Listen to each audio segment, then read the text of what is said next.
हिरा की फतह के बाद वस्ती इराक का वो हिस्सा जो दरियाए फुरात और दजला के दरमियान यानी सासानियों के दारुल हुकूमत मदाइन के नीचे वाक़ था, वो अब मुसलमानों के कब्जे में आ चुका था। हिरा की फतह में सासानियों के गैर जानबदाराना रवैये ने हजरत खालिद बिन वलीद पर यह बात वाज़ेह कर दी थी कि अब मदाइन से कोई भी फौज इनका सामना करने की जुर्रत नहीं करेगी। हजरत खालिद बिन वलीद अब मदाइन पर हमला करना चाहते थे, मगर इससे पहले अंबार और ऐनुल तमर को फतह करना जरूरी था, क्योंकि यहाँ पर सासानी फौजों की एक बहुत बड़ी तादाद मौजूद थी। अगर मुसलमान मदाइन पर हमला आवर होते तो ये फौजें मुसलमानों पर पीछे से हमला कर सकती थीं। इसलिए हजरत खालिद बिन वलीद ने अंबार और ऐनुल तमर की जानब बढ़ने का फैसला किया। ऐनुल तमर हिरा के नजदीक था और अंबार इससे भी दुगने फासले पर था, मगर हजरत खालिद बिन वलीद ने पहले अंबार को फतह करने का फैसला किया। अंबार एक कदीम किला बंद कस्बा और तजारती मरकज था, जहां फारस और शाम से तजारती काफिले आया करते थे। जून 633 ईस्वी के आखिर में हजरत खालिद बिन वलीद ने अपनी आधी फौज को हिरा में छोड़ा, ताकि हिरा को अपनी फौजी छावनी के तौर पर इस्तेमाल किया जा सके और पीछे से किसी हमले का खतरा बाकी न रहे। हजरत खालिद बिन वलीद ने हिरा को फौजी छावनी बनाने का फैसला इसलिए किया था कि ये शहर दरियाए फुरात के किनारे और अरब सहरा के करीब होने की वजह से मुसलमानों के लिए बहुत फायदेमंद था। मुसलमान यहाँ से सासानी सल्तनत के मरकज की तरफ भी आसानी से बढ़ सकते थे और शिकस्त की सूरत में हिरा से निकलकर सहराए अरब में भी दाखिल हो सकते थे, जबकि सासानी फौजें अरब के सहरा में अरबों का पीछा या मुकाबला करने की जुर्रत नहीं कर सकती थीं। लिहाजा हजरत खालिद बिन वलीद ने अपनी आधी फौज हिरा में छोड़ी और इसकी कमान हजरत काका बिन अमर को दी और अपनी आधी फौज के साथ, जिसकी तादाद तकरीबन 9000 थी, हिरा से अंबार की तरफ पेशकदमी शुरू कर दी। इस्लामी लश्कर दरियाए फुरात के किनारे किनारे आगे बढ़ा और अंबार के करीब पहुंचकर दरियाए फुरात को अबूर किया और इसी रास्ते से होकर जो मदाइन की तरफ जाता था, अंबार शहर का मुहासरा कर लिया। अंबार पहुंचकर मुसलमानों को ये बात मालूम हुई कि अंबार एक किला बंद कस्बा होने के अलावा दिफाई लिहाज से इस कदर महफूज है कि एक गहरी खंदक भी इसकी हिफाजत कर रही है, जो पानी से भरी हुई है। मुसलमानों के अंबार पहुंचने से पहले ही इस खंदक पर मौजूद तमाम लकड़ी के पुलों को अंदर खींच लिया गया। अंबार जिस इलाके में मौजूद था, इसे साबात कहा जाता था और अंबार सब्बात के जिले का एक मरकजी शहर या कस्बा था, जहां पर साबात का गवर्नर शेरजाद अपनी फौज के साथ मौजूद था। शेरजाद अपनी फौजी सलाहियतों से ज्यादा अपने इल्मो अकल की वजह से ज्यादा मशहूर था, यानी उसमें फौजी सलाहियत जरा कम थी, मगर अंबार में इतनी ज्यादा सासानी और ईसाई अरबों की फौज मौजूद थी कि शेरजाद को यहाँ इसकी फौजी सलाहियतें इस्तेमाल करने की जरूरत ही नहीं थी, क्योंकि हजरत खालिद बिन वलीद के पास सिर्फ 9000 की फौज थी, जबकि अंबार में इससे 2 गुना या 3 गुना ज्यादा फौज थी। इसके अलावा शेरजाद को सिर्फ अंबार का दिफा करना था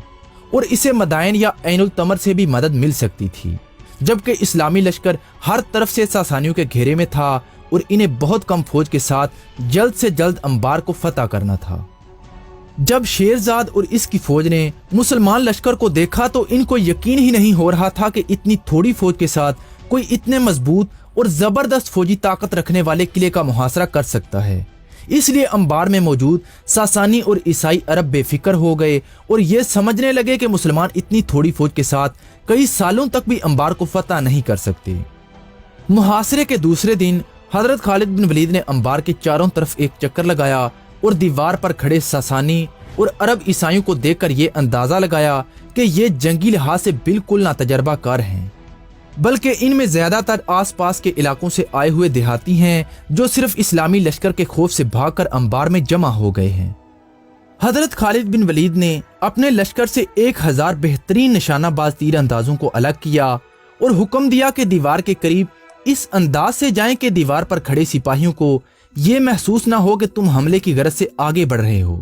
बल्कि इनको ये लगना चाहिए कि तुम वैसे ही खंदक के करीब टहल रहे हो,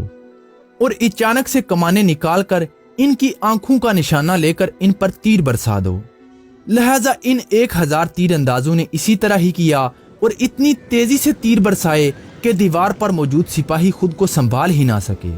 और 1000 और बाद रवायतों के मुताबिक इससे भी ज्यादा सिपाही अपनी आंखें खो बैठे।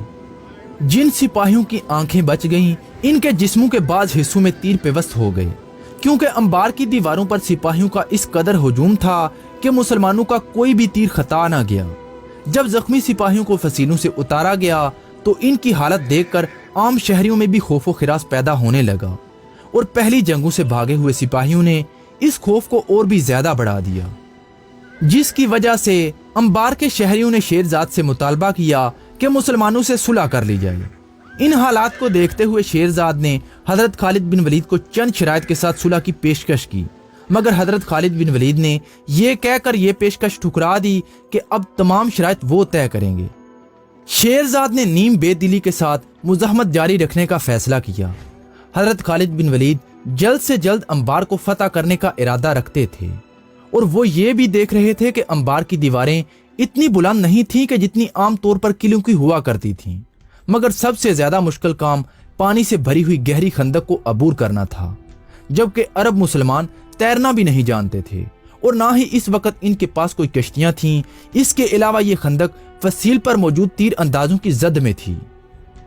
हजरत खालिद बिन वलीद ने एक अनोखी जंगी हिकमत अमली अपनाई। उन्होंने अपने लश्कर में मौजूद तमाम कमजोर और बीमार ऊंटों को जमा करवाया जो सामान उठाने के काबिल नहीं रहे थे।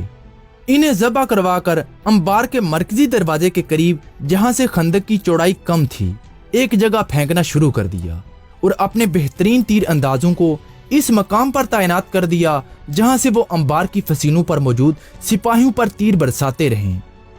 ताकि दीवार पर मौजूद सिपाहियों को ऊपर सर उठाने का मौका ही ना मिले।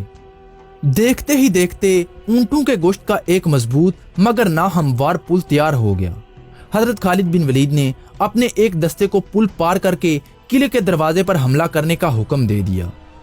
इनका हुक्म मिलते ही मुसलमान सिपाही तीरों की बारिश में इस गोश्त और हड्डियों के पुल को पार करके दीवार के करीब पहुंच गई। इसी दौरान अंबार का दरवाजा खुला और एक सासानी फौज का दस्ता मुसलमानों को रोकने के लिए आगे बढ़ा,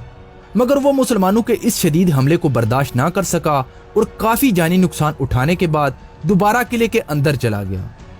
किले में दाखिल होते ही उन्होंने जल्दी से किले का दरवाजा बंद कर दिया ताकि कहीं मुसलमान शहर में दाखिल ना हो जाएं। हजरत खालिद बिन वलीद अपनी फौज को किले की दीवारों पर जोरदार हमले का हुक्म देने ही वाले थे कि इसी दौरान अंबार का दरवाजा फिर से एक मरतबा खुला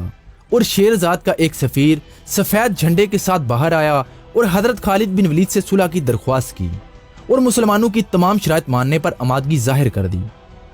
हजरत खालिद बिन वलीद ने शहर की दीवारों पर गौर किया और अंदाजा लगाया कि दीवारें अबूर करके भी अंबार के अंदर जंग लड़नी पड़ेगी, जिससे मुसलमानों को काफी जानी नुकसान उठाना पड़ सकता है। इसलिए बेहतर है कि अपनी शराइत मनवा कर सुलह कर ली जाए।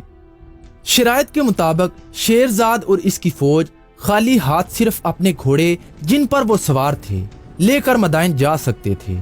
और इनको हजरत खालिद बिन वलीद के सामने से गुजर कर जाना था, यानी कि शेरजाद और इसकी फौज की जान बख्शी कर दी गई थी। शेरजाद ने खुशी के साथ तमाम शराइत को कबूल कर लिया और अपनी फौज के साथ शहर से निकलकर मदाइन की तरफ कूच कर गया।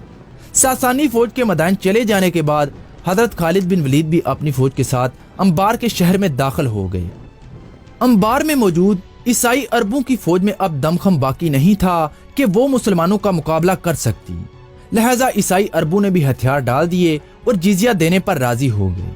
जुलाई 633 ईस्वी में अंबार की फतह के बाद वहां के आसपास के तमाम कबाइल ने हजरत खालिद बिन वलीद के पास हाजिर होकर इनकी अतात कबूल कर ली।